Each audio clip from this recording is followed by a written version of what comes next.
Hi everyone, welcome to Aimers. This is me Ritik, and in this video lecture we are going to discuss about socialistic economy. इससे पहले हम capitalistic economy के बारे में पढ़ चुके हैं और आज के इस वीडियो लेक्चर में हम सोशलिस्टिक इकोनॉमी के बारे में जानेंगे। तो क्या होती है socialistic economy? What do you mean by socialistic economy? बहुत बार आपने नाम सुना है, ये आपकी क्लास 11th की बुक के अंदर भी आ जाता है, सीए फाउंडेशन में, बिजनेस इकोनॉमिक्स में भी आप जब इकोनॉमिक सिस्टम पढ़ते हो वहां पे भी ये शब्द आपको दिखाई देता है। आप यूजीसी नेट का एग्जाम अप्रोच कर रहे हो तो वहां पे भी इकोनॉमी का बिल्कुल बेसिक पोर्शन है कि कितने तरह की इकोनॉमी होती है। हम इससे पहले कैपिटलिस्टिक इकोनॉमी के बारे में बात कर चुके हैं, and now we are on the socialistic economy. So let's get started. That what do you mean by socialistic economy? So economy that is controlled by the government, totally controlled by the government, is known as socialistic economy. The means of production are owned and controlled by the state, yani ki government or public. The government plays a central role in planning and regulating economic activities. जितनी भी economic activities हो रही हैं, कौन produce करेगा, क्या produce करेगा, कैसे प्रोड्यूस होगा, ये सारे इकोनॉमिक डिसीजन यहाँ पे कौन लेता है? गवर्नमेंट लेती है। और यहाँ पे जो गवर्नमेंट का प्राइमरी गोल है, that is not the profit maximisation, that is the social welfare and economic equality. जितने भी रिसोर्सेज है, जितना भी वेल्थ है, वो इक्वली पॉपुलेशन में डिस्ट्रीब्यूटेड होगा। Okay, so this is the meaning of socialistic economy, यानी कि एक ऐसा स्ट्रक्चर, एक ऐसी इकोनॉमी जहां पे जो कंट्रोल है वो किसके हाथ में? गवर्नमेंट के हाथ में है। इससे पहले हमने कैपिटलिस्टिक पढ़ा था, तो कैपिटलिस्टिक में ये कंट्रोल किसके हाथ में था? प्राइवेट इंडिविजुअल्स के हाथ में था या फिर बिजनेसेस के हाथ में था। ओके, यहाँ पे ये कंट्रोल किसके हाथ में है? यहाँ पे गवर्नमेंट के हाथ में है। ओके, चलो, next is who gave the concept of socialistic economy? The concept of socialistic economy is largely attributed to the works and ideas of Karl Marx.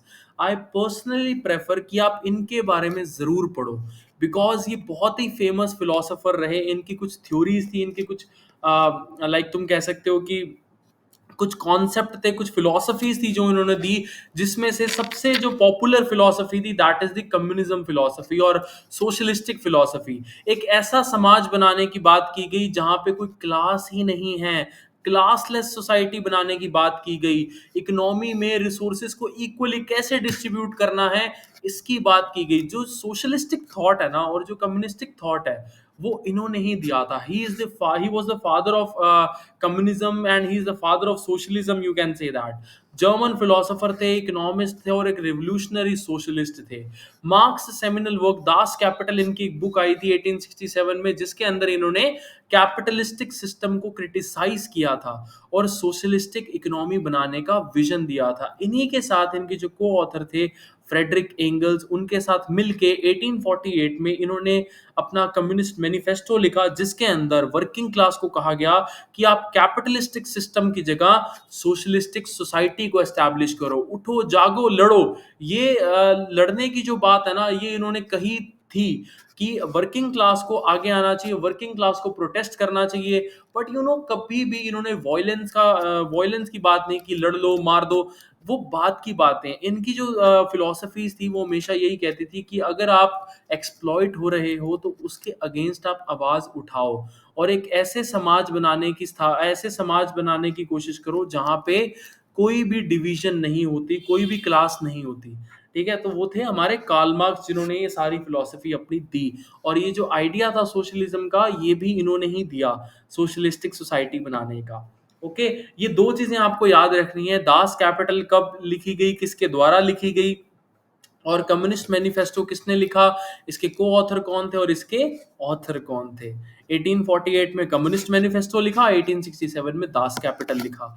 और ये जो सोशलिस्टिक सोसाइटी है, इसके जो फाउंडर थे वो थे हमारे कार्ल मार्क्स। ओके, चलो, ये उन्हीं के आइडिया के बेस पे इकोनॉमी हम पढ़ रहे हैं। इसके कैरेक्टरिस्टिक्स क्या क्या होते हैं? सबसे पहला देखो, गवर्नमेंट कंट्रोल्ड है तो पब्लिक ओनरशिप हो जाएगा। Centralised planning, the government makes economic decision through comprehensive planning.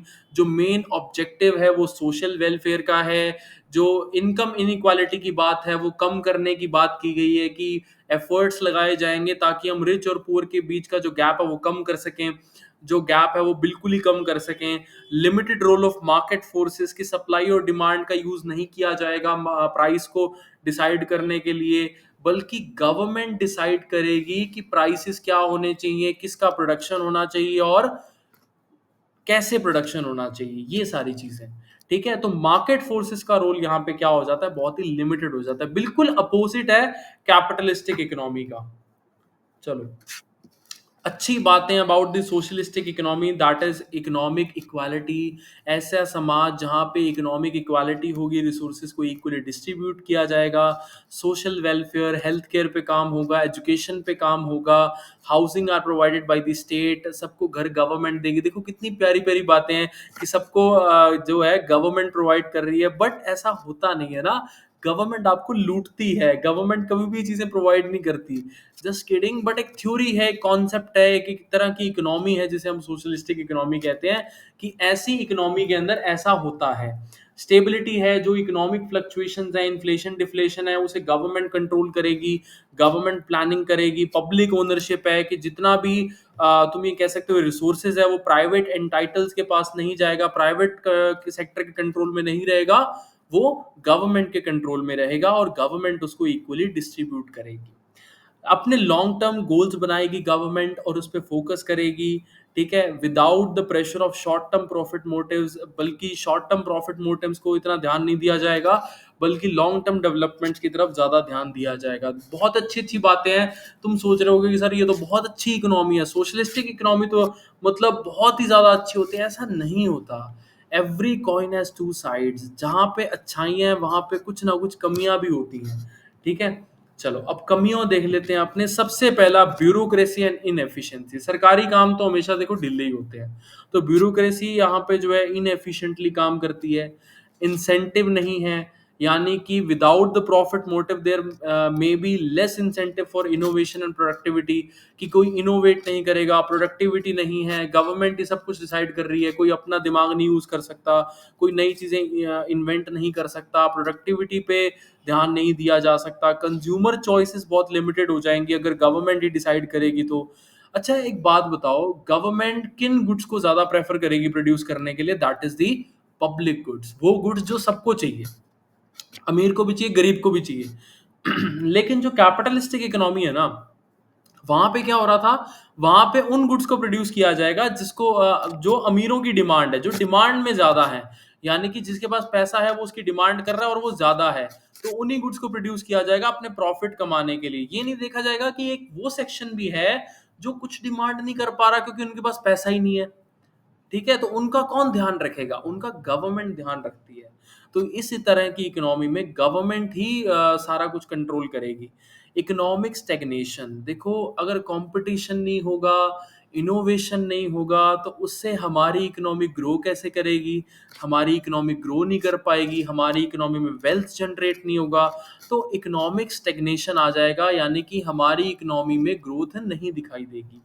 ठीक है, पोटेंशियल फॉर करप्शन, अगर गवर्नमेंट के हाथ में सारी पावर है तो गवर्नमेंट उस पावर का मिसयूज भी कर सकती है, गवर्नमेंट रिसोर्सेज का मिसयूज कर सकती है, तो करप्शन इस तरह की इकोनॉमी में ज्यादा देखा जाता है। ओके, चलो सर कौन कौन सी कंट्रीज में ये सिस्टम चल रहा है? सिस्टम तो बहुत बढ़िया है, सिस्टम बढ़िया भी है, कुछ नुकसान भी है, कुछ प्रॉब्लम भी है। वो तो देखो हर तरह की इकोनॉमी में प्रॉब्लम है, चाहे वो कैपिटलिस्टिक है, चाहे वो सोशलिस्टिक है, चाहे वो कोई भी इकोनॉमी है, उस इकोनॉमी में प्रॉब्लम्स तो हैं। लेकिन ऐसी कौन सी इकोनॉमीज हैं? सबसे पहला, सोवियत यूनियन। 1991 से पहले हम जिसको रशिया मानते हैं वो पहले सोवियत यूनियन कहलाता था, 15 कंट्रीज आती थी उसके अंडर। ठीक है, वहां पे सोशलिस्टिक इकोनॉमी जो है इम्प्लीमेंट किया गया, वहां पे प्रैक्टिकली इस चीज को इम्प्लीमेंट करने की कोशिश की गई 1917 में बाय दी व्लादिमीर लेनिन, जहां पे गवर्नमेंट ने सारी इंडस्ट्रीज को कंट्रोल रखा, रिसोर्सेज को कंट्रोल किया और एक सोशलिस्टिक इकोनॉमी बनाई जिसे सोवियत यूनियन कहा जाता था। ओके। चाइना चाइना 1949 में जब वहाँ पे नेशनलिस्ट पार्टी आई तो वहाँ पे चाइना ने सोशलिस्टिक आइडियोलॉजी को अडॉप्ट किया और सोशलिस्टिक इकोनॉमी बनाने की कोशिश की गई, वहाँ पे बनाई भी गई सोशलिस्टिक इकोनॉमी। बट 1978 के बाद वहाँ पे ओपन डोर इकोनॉमिक पॉलिसीज को अडॉप्ट कर लिया गया था, जिसके बाद वहाँ पे थोड़े बहुत कैपिटलिज्म के एलिमेंट्स जो है ऐड ऑन किए गए। ठीक है, अमेरिका के साथ ट्रेड शुरू किया गया, एक्सपोर्ट नहीं करते थे वो वेस्टर्न कंट्रीज के साथ, लेकिन 1978 के बाद चाइना ने जो है एक्सपोर्ट करना शुरू किया। क्यूबा भी एक सोशलिस्टिक इकोनॉमी का एग्जाम्पल तुम मान सकते हो, क्योंकि यहाँ पे भी फिदल कास्त्रो और चे अर्नेस्टो गुएवरा ने एक मार्क्स की आइडियोलॉजी को लेकर यहाँ पे भी सोशलिस्टिक इकोनॉमी जो है बनाई थी। क्रिटिक्स का ये कहना है कि सोशलिस्टिक इकोनॉमी जो है इनोवेटिव नहीं होती, वहां पे इनोवेशंस नहीं होती। बट अगर हम हिस्ट्री में देखें, जो स्पेस एक्सप्लोरेशन प्रोग्राम लॉन्च हुआ था उसमें पहला ह्यूमन मेड सैटेलाइट जो है स्पुतनिक, वो 1957 में बनाया गया था। किसके द्वारा? सोवियत यूनियन के द्वारा। और सोवियत यूनियन क्या है? क्या एक सोशलिस्टिक इकोनॉमी है, यानी कि सोशलिस्टिक इकोनॉमी में भी इनोवेशंस पे ध्यान दिया जाता था।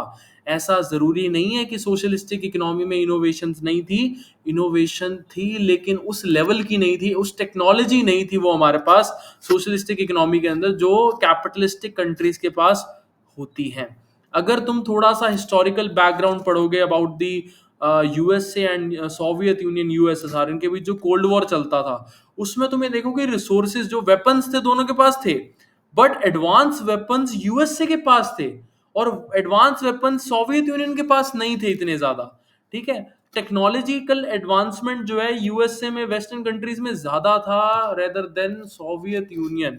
और 1991 में तो वैसे ही ये इकोनॉमी डिसइंटीग्रेट हो गई थी और बाद में यहाँ पे भी कुछ कैपिटलिज्म के एलिमेंट्स को ऐड किया गया था। सर आज के टाइम पे अगर तुम्हारे मन में कभी क्वेश्चन आए कि सर आज के टाइम पे क्या कोई भी इकोनॉमी ऐसी है जो सोशलिस्टिक है? नहीं, कोई भी इकोनॉमी ऐसी नहीं है जो सोशलिस्टिक हो और कोई भी इकोनॉमी ऐसी नहीं है जो कैपिटलिस्टिक हो। उसका रीजन ये है कि कैपिटलिस्टिक की अपनी प्रॉब्लम्स हैं, सोशलिस्टिक की अपनी प्रॉब्लम्स हैं।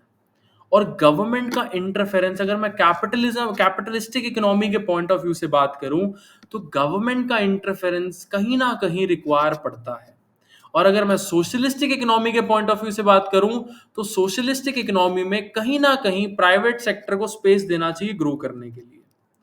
तो sir what is the treatment then? ऐसी इकोनॉमी को क्या कहेंगे जहां पे प्राइवेट सेक्टर भी है, जहां पे गवर्नमेंट सेक्टर भी है, जहां पे दोनों का अपना रोल है? ऐसी इकोनॉमी का डिस्कशन हम नेक्स्ट वीडियो के अंदर करेंगे। So, thank you so much for watching this video. You can follow us on Instagram and इस वीडियो को सब्सक्राइब कर दो, लाइक कर दो, शेयर कर लो अपने फ्रेंड्स को।